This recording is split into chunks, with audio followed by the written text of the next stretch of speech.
عمدہ شخصیت کی بنیاد 3 چیزوں پر ہے، جس میں جسمانی صحت، ذہنی صحت اور روحانی صحت۔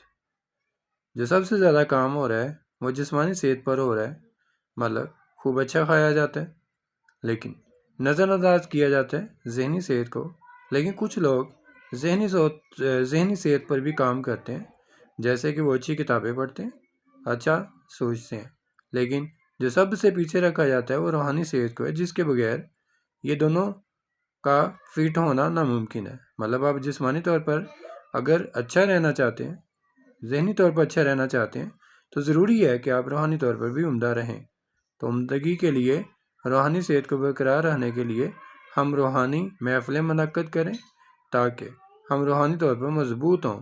اگر روحانی طور پر مضبوط ہیں تو ہم ذہنی طور پر بھی مضبوط ہوں گے، اور اگر ذہنی طور پر مضبوط ہیں تو ہم جسمانی طور پر بھی بہت عمدہ ہوں گے۔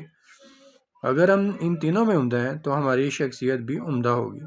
تو عمدہ شخصیت کے لیے آپ کو نہ صرف کھانے پینے کا دھیان دینا چاہیے بلکہ اچھا پڑھنے پر بھی دھیان دینا چاہیے۔ نہ صرف پڑھنے پر بلکہ عمدہ محفلوں میں جہاں پہ روحانیت پہ بات ہو، جہاں پہ آپ کے انر کے بات ہو، جہاں پہ عبادات کی بات ہو، اس پر بھی عمدہ ہونا چاہیے۔ تو سبھی کو یہ ریکویسٹ ہے کہ آپ جہاں پر اپنے جسم کا خیال رکھتے ہیں، اپنے ذہن کا خیال کچھ لوگ جو رکھتے ہیں، جو نہیں رکھتے انہیں بھی اچھی کتابیں پڑھنی چاہیے، قرآن حدیث کا مطالعہ کرنا چاہیے، یا اس کے علاوہ بہت سی اچھی کتابوں کی بھی مطالعہ ہونا چاہیے۔